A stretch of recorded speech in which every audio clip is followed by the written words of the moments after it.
Hi everybody, welcome to a brand new video. Today we are discussing the release of the Numeron support that's coming out in the new Duelist or the new Collector's Pack 20. This is the archetype used by the final antagonist in Yu-Gi-Oh! Zexal 1000 and revolves around big Xyz monsters, quote unquote, using their effects and stuff like that.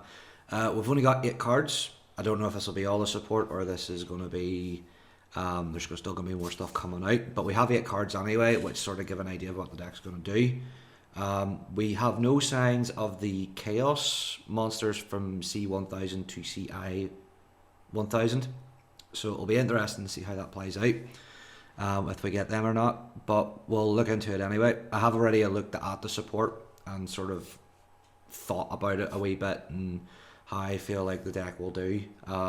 There is an obvious weakness to the deck, as you'll see going through it, but it does have a lot of strengths as well. And depending on how it's built and support coming out in the future, it might actually see relevance as a rogue deck, which will be interesting, mainly because of its 2 bigger boss monsters and how they play off each other. So the first one is Numeron Wall. It's a level 1 Dark Fiend, 0 attack, 0 defense. If you control no cards, or every card you control is named Numeron Wall, you can send this card from your hand or your side of the field to the graveyard and take 1 Numeron network from your hand or deck and activate it. Because of the way this is worded, your opponent can't dash it. It's like Demise the land, it gets over the Ash, it gets over a lot of cards like that. Monster Negate does affect it, and Called by the Grave will affect it. So because Called by the Grave is still a prevalent card in meta, it can be easily negated, and you do need Numeron Wall, the Numeron network, to sort of play out the board. But overall, essentially Demise of the land for Numeron network, which is pretty good. When you take battle damage, you can special summon this card from your hand, and if you do end the battle phase at the end of the damage step. So it's a battle fader, but it happens after the damage has already happened, which is a bit of a pain in the ass. But it's a good effect still overall. It ends the battle phase, so your opponent can't really respond to it.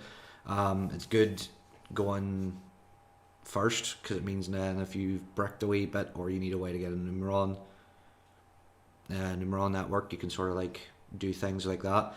One of the things I have sort of been thinking about, and this is going to sound really bad, but if you're playing a Mystic Mine variant, which is what I've been thinking of mainly with this, because you don't really want to run a lot of main deck. You're not going to really Xyz summon the big monsters. You're going to mainly stall your opponent out, then use cards later on down in the list to get into your Xyz and then burn your opponent for a lot of damage or attack your opponent. So you can sort of use this on your opponent's main phase 2 once they went to the battle phase and stuff like that. It's interesting. I think this will be definitely a 3 of in a lot of all the decks because of the way it works. But anyway, moving on to the pseudo boss monster, or the boss monster that we know of, unless we're getting the other monsters. But this one is Chaos number 1, Gate of Chaos Numeron Sunya. Rank 2 Dark Machine Xyz effect monster, 2000 attack, 1000 defense. 4 level 2 monsters. You will not use 4 level 2 monsters to go into this thing. I will say this now. You will use it for this other thing, which is you can also Xyz summon it using number 1 Numeron Gate as material. But when it's Xyz summoned, you banish all monsters on the field, including itself. And then, once returned during your standby phase after this card is banished, you can special summon this banished card, and if you control Numeron network, inflict damage to your opponent equal to the total attack of all the banished Xyz monsters.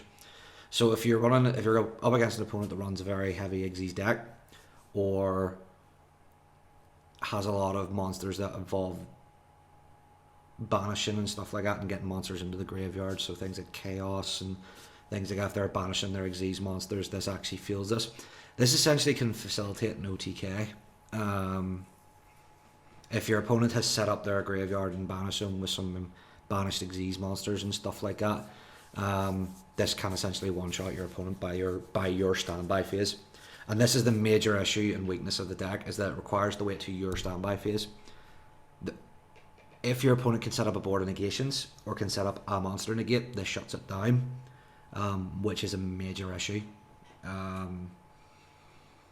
But if you can do like I said with the Mystic Mind controlling the board and stuff like that, you can essentially stop your opponent and burn them for even at least 5k.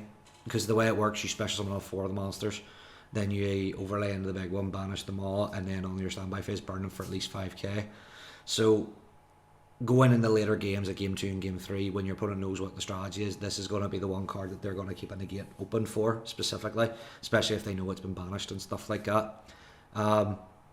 It doesn't have protection as well, which is a major thing. All the other lower numbered cards, like number 1, 2, 3, and 4, all have protection from being destroyed by battle, which is okay, but when you see their effects, it will make sense why they can't be destroyed by battle. The fact that banishes all monsters on the field, it's non-targeting removal as well. It gets over a lot of things. Monsters unaffected by card effects will still stay on the board, but it's still a good card. I think this is one of the few. I think if we get this and it's not short printed, I could see this being a very good rogue option for people and see how they build it. I think it'll flare a lot of creativity as well with people. So I'm curious to see how these monsters actually play out. Number 1, I'm going to go through these all at once because they're all essentially the same. Number 1, number 2, number 3, and number 4 all have the ability of, they're all 1000 attack, 1000 defense, rank 1 light machine effect monsters. They cannot be destroyed by battle, and they require 3 level 1 monsters all day XE summon. You will not do this in real life, get all 4 of these with 3 level 1 monsters. You will not have the resources in the deck unless you have like Soul Charge back to 1 or something like that. And even then there's no point because their whole effects is related to the battle phase. They cannot be destroyed by battle. And at the end of the damage step, if they battle an opponent's monster, detach material from this card, double the attack of all Numeron monsters you control for the rest of the turn. If you have 4 of these guys out, you will essentially get 2k, 4k, 8k, and 16k.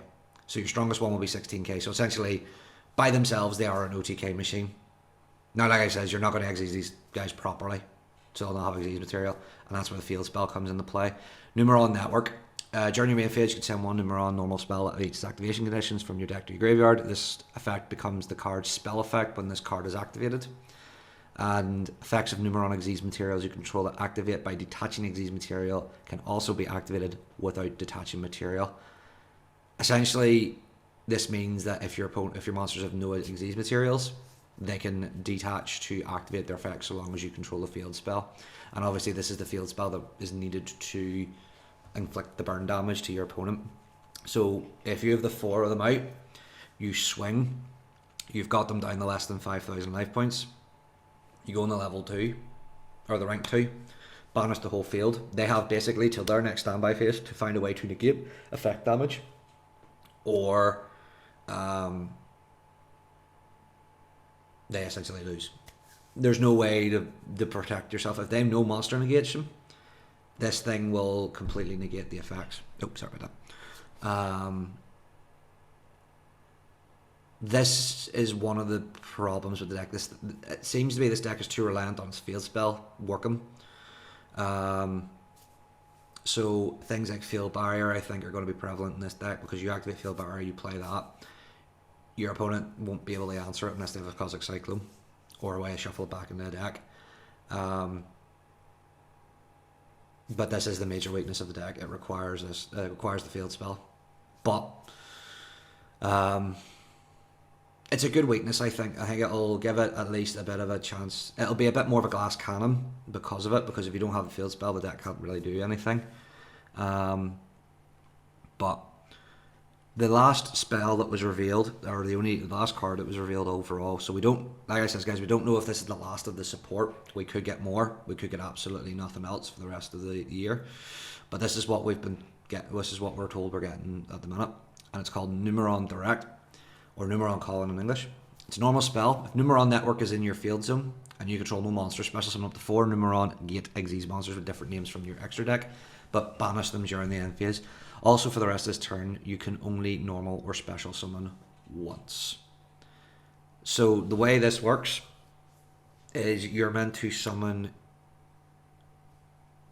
your 4 gates, and then you're meant to go into your rank 2 and then they all get banished anyway.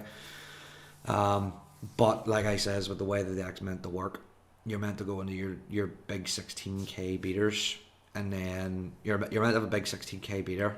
If you can figure out a way to get an additional attack on top of that to do the 16k, you've won. But the way it works, you'll not be getting that 16k without another attack. Now, the thing being, like I says, you need to figure out a way to get an extra attack. There are like the Guardian cards, which allow you to get extra attacks and stuff like that. So I do see people trying to figure out a way of breaking this mechanic a bit, trying to get an extra attack in. If you can figure out a way to get that extra attack and the monster's going to have 16k attack, go for it.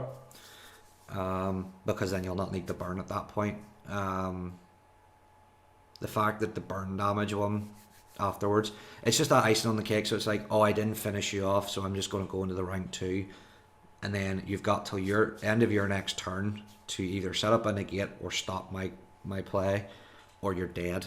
Essentially, it's a combo S deck that doesn't require a lot of interaction from your opponent, but it makes your opponent change their strategy going into their turn, because they have to think outside the box, because they either have to kill you that turn, or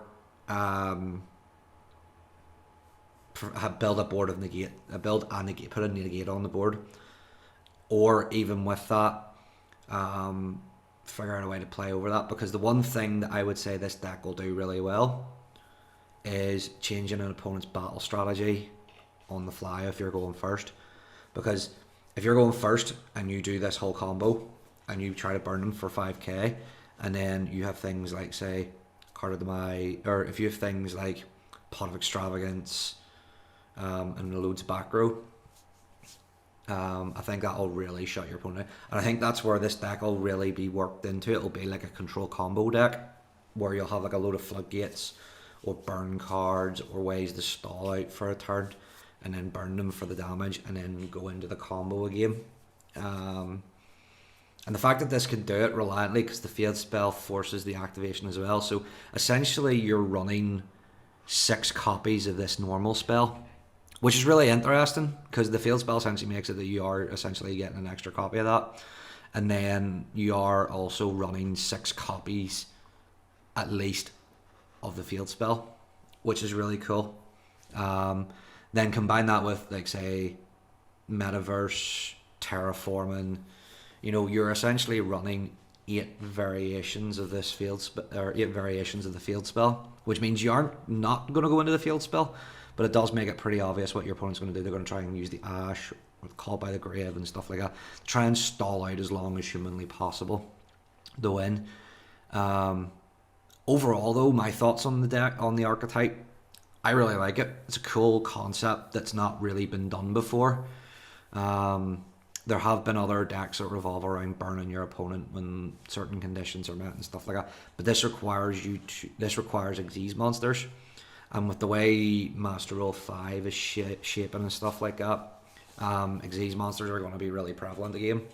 So if you can figure out a way, if your opponent banishes your Xyz monsters for you, this just adds the damage. Or if you can banish their Xyz monsters, this also adds to the damage. So I actually think we're going to see this variant where people are going to start like hitting the extra deck for stuff, which will be really interesting. I also think as well, looking at it, you could splash this in a lot of other decks as well, because really you're only putting in 9 cards into your main deck, and then your extra deck is probably going to be like either 1 or 2 of each of these guys as well. So like if you're running a non-extra deck heavy deck, you could run this as part of it, and then it as like a burn engine type sort of thing, or like a board wipe, which would be pretty cool. Because it's machine oriented, you know, you could run some sort of machine oriented type sort of style deck, put these guys in the extra deck if your deck doesn't require its extra deck.